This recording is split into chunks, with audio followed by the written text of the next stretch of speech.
서울 강남의 한 고급 호텔 연회장에서 30년 만에 열린 송현고등학교 3학년 2반의 동창회가 한창이었습니다. 4월의 따뜻한 저녁이었죠. 화려한 조명 아래 둥글게 배치된 테이블에는 나이 들어 몰라보게 된 옛 동창들이 모여 앉아 있었고, 사람들은 서로의 변한 모습을 보며 웃음을 터뜨리고 있었습니다. 야, 김수현, 너 정말 안 변했다. 정미경은 완전 연예인 됐네. 이거 성형한 거야? 그런 익숙한 농담들이 오가는 가운데 한쪽 구석 테이블에 홀로 앉아 있는 여자가 있었습니다. 베이지색 니트와 검은색 바지, 그리고 조금은 낡아 보이는 가방을 옆에 두고서 조용히 앉아 있더라고요. 사람들은 처음엔 그녀를 알아보려 했습니다. 저 사람 누구야? 우리 반 맞나? 하지만 아무도 기억해내지 못했어요. 가까이 가서 보려던 몇몇 친구들도 왠지 모르게 발걸음을 멈추고 다른 곳으로 시선을 돌렸습니다. 이상한 건 그녀에게는 이름표가 없었다는 거예요. 다른 사람들은 모두 3-2 김땡땡 이런 식으로 붙어 있는 스티커가 그녀에게만 없었어요. 접수대에서 확인해 보니 초대 명단에도 그녀의 이름은 없었습니다. 실수인가요? 반장이었던 박진수가 조심스럽게 물었을 때 그녀는 처음으로 입을 열었습니다. 아니에요. 제가 그냥 왔어요. 목소리가 낮고 차분했어요. 마치 모든 걸 알고 있다는 듯한 톤이었죠. 혹시 전학 왔던 그 애야? 누군가 조심스럽게 물었지만 그녀는 대답하지 않고 그저 미소만 지었습니다. 그 웃음이 묘하게 서늘했다고 나중에 사람들이 말하더라고요.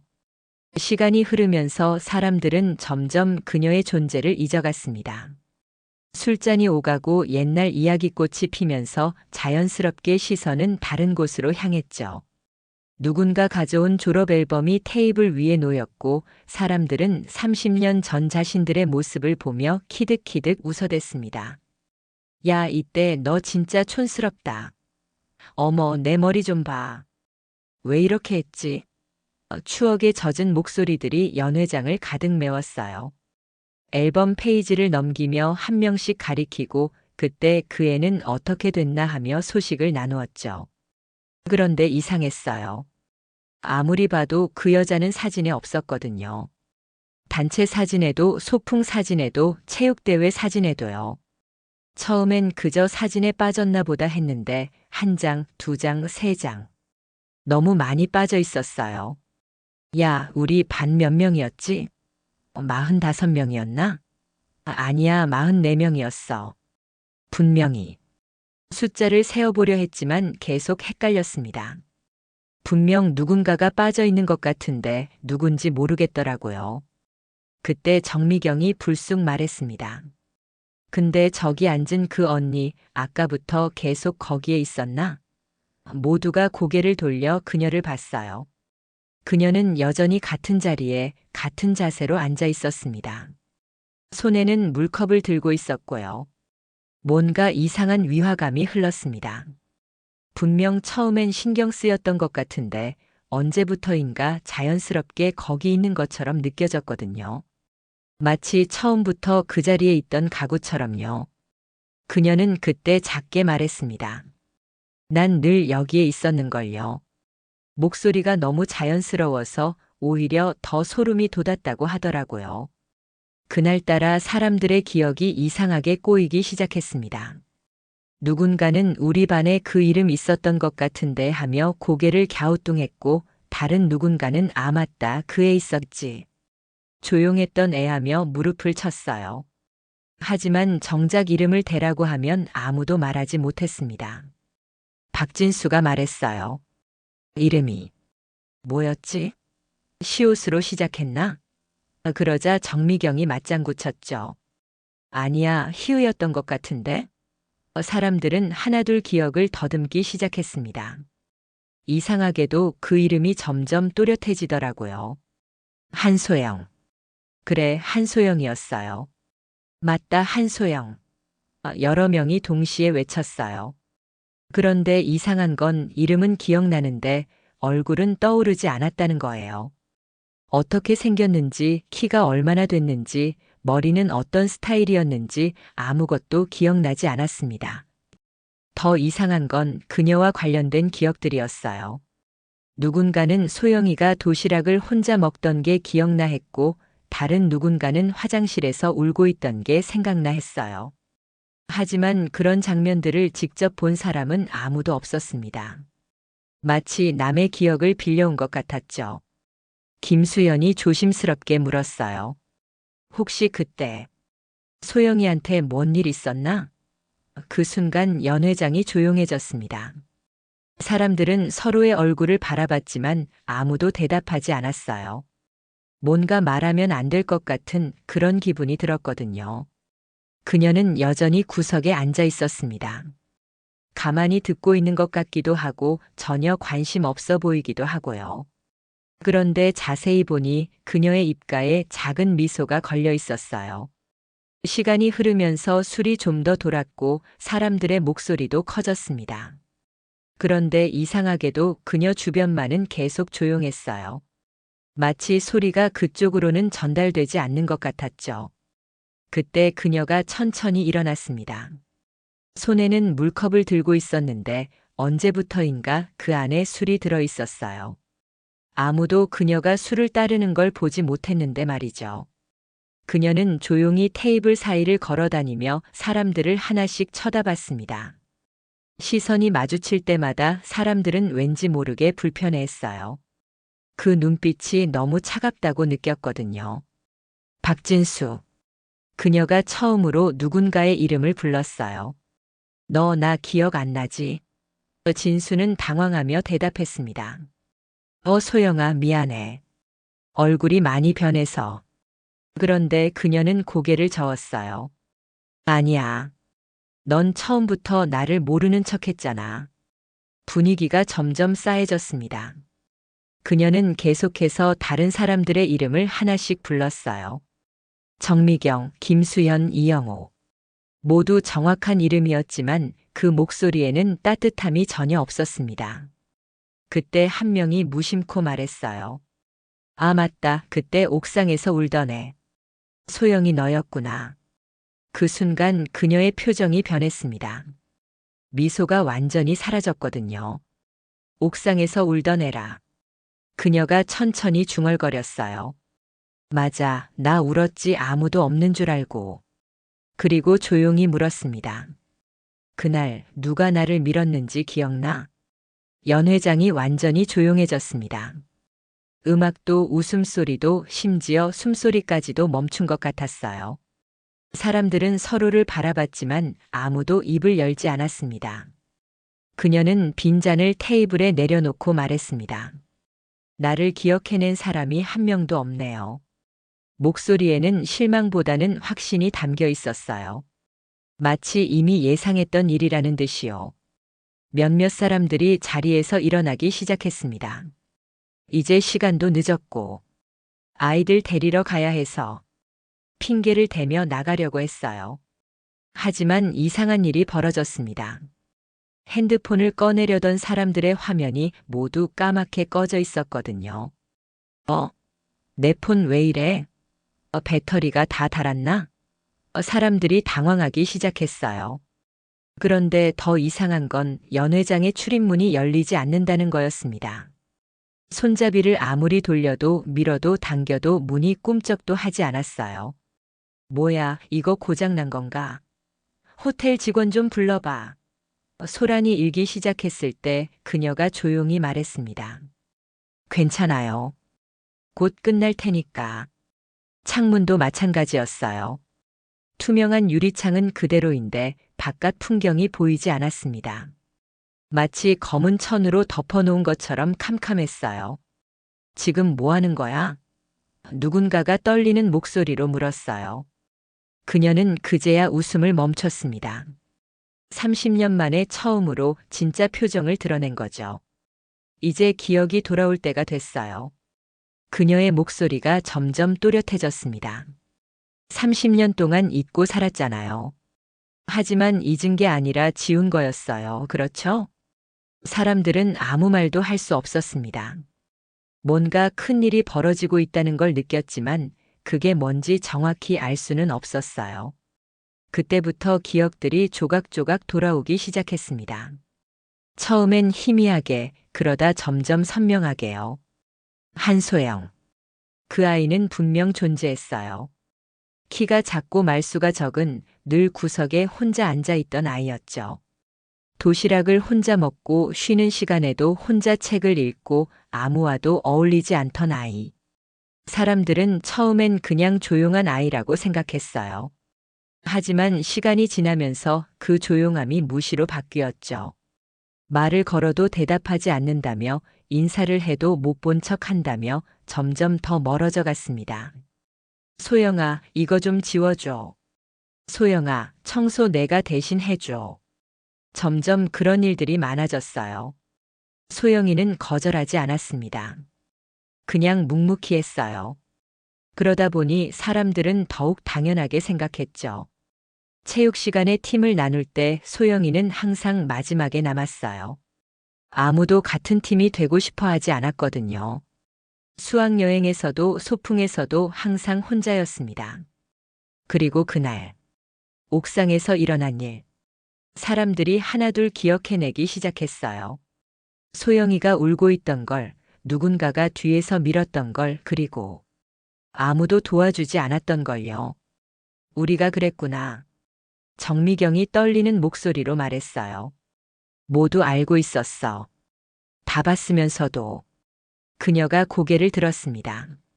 맞아요. 여러분은 모두 알고 있었어요. 내가 왜 사라졌는지도 어떻게 사라졌는지도. 하지만 아무도 묻지 않았죠. 그리고 조용히 덧붙였어요. 나는 없어진 게 아니라 지워진 거였어요. 갑자기 문이 열렸습니다. 아무 소리도 없이 자연스럽게요. 바깥에서 시원한 바람이 들어왔고 복도에 불빛이 보였습니다. 모든 게 원래대로 돌아온 것 같았어요. 그녀는 천천히 가방을 들고 일어났습니다. 이제 가야겠어요. 늦었네요. 마치 평범한 동창회를 끝내고 집에 가는 사람처럼 자연스러운 모습이었죠. 소영아. 누군가 부르려 했지만 그녀는 이미 문 쪽으로 걸어가고 있었어요. 돌아보지도 않고 인사하지도 않고 그냥 조용히 사라져갔습니다. 사람들은 가만히 자리에 앉아 있었어요. 아무도 따라가지 않았고 아무도 말하지도 않았습니다. 각자의 머릿속에서는 30년 전에 어떤 장면이 계속 반복되고 있었거든요. 옥상에서 울고 있던 작은 아이.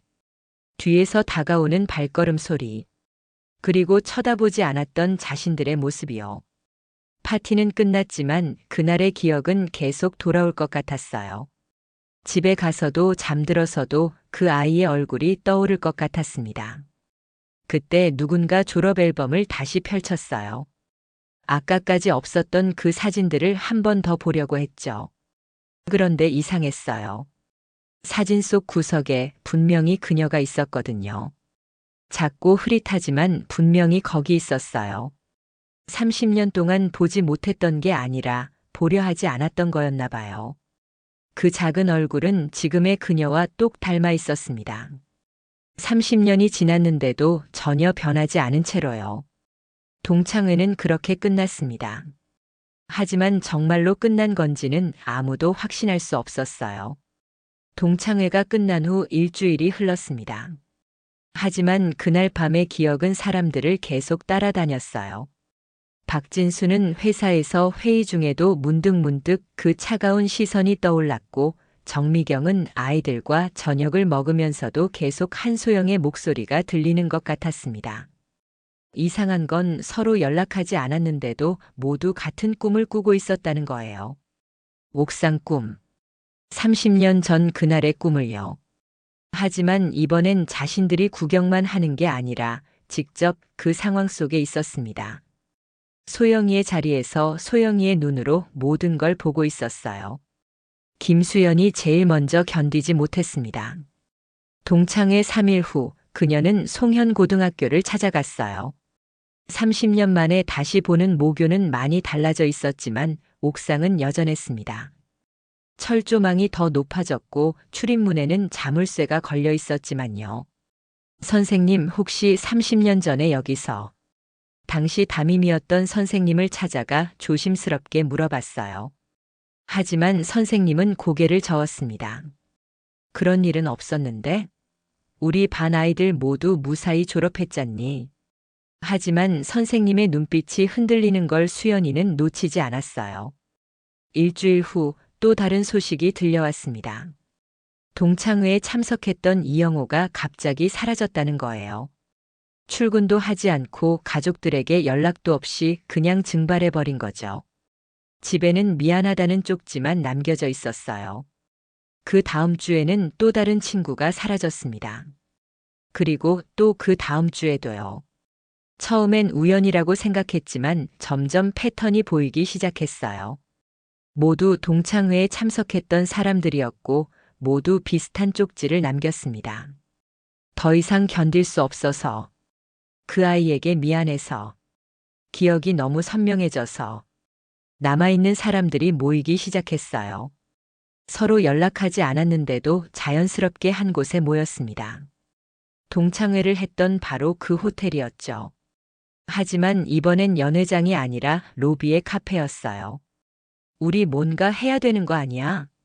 정미경이 떨리는 목소리로 말했어요. 이렇게 하나씩 사라지면. 하지만 아무도 뭘 해야 할지 알지 못했습니다. 어떻게 사과해야 할지도 어디서 그녀를 찾을 수 있을지도요. 그때 박진수가 말했습니다. 소영이 집 주소 기억나는 사람 있어? 30년 전 기억을 더듬어 보니 희미하게나마 떠오르는 사람이 있었어요. 소영이는 학교에서 걸어서 20분 거리의 작은 연립주택에 살았었죠. 그들은 함께 그곳을 찾아갔습니다. 놀랍게도 그 집은 여전히 그대로 있었어요. 30년이 지났는데도 거의 변하지 않은 채로요. 다만 창문에는 검은 천이 쳐져 있었고 대문에는 녹이 슬어 있었습니다. 초인종을 눌러도 아무 대답이 없었어요. 하지만 대문은 열려 있었습니다. 마치 그들을 기다리고 있었다는 듯이요. 안으로 들어가자 시간이 멈춘 것 같은 공간이 펼쳐졌습니다. 30년 전 그대로의 가구들, 30년 전 그대로의 물건들이 그 자리에 있었어요. 심지어 식탁 위에는 30년 전의 교과서들이 펼쳐져 있었습니다. 거실 벽에는 소영이의 사진들이 걸려 있었어요. 혼자 찍은 사진, 가족 사진, 그리고 학교 사진들도 있었습니다. 동창회에서는 보지 못했던 그 사진들이요. 체육대회, 소풍, 수학여행. 모든 사진에 소영이가 있었어요. 늘 구석에, 늘 혼자서 하지만 분명히 거기 있었습니다. 그때 뒤에서 발걸음 소리가 들렸습니다. 천천히 돌아보니 그녀가 서 있었어요. 동창회 때와 똑같은 옷차림, 똑같은 표정으로요. 와주셨네요. 소영이가 조용히 말했습니다. 기다렸어요. 30년 동안. 목소리는 원망스럽지도 화나 있지도 않았어요. 그냥 담담했습니다. 소영아. 정미경이 먼저 입을 열었어요. 우리가 정말 미안해. 하지만 소영이는 고개를 저었습니다. 미안하다는 말로는 부족해요. 그럼 뭘 해야 해? 진수가 물었어요. 뭘 해야 용서받을 수 있을까? 소영이는 잠시 생각하더니 말했습니다. 기억해 주세요. 제대로 정확하게.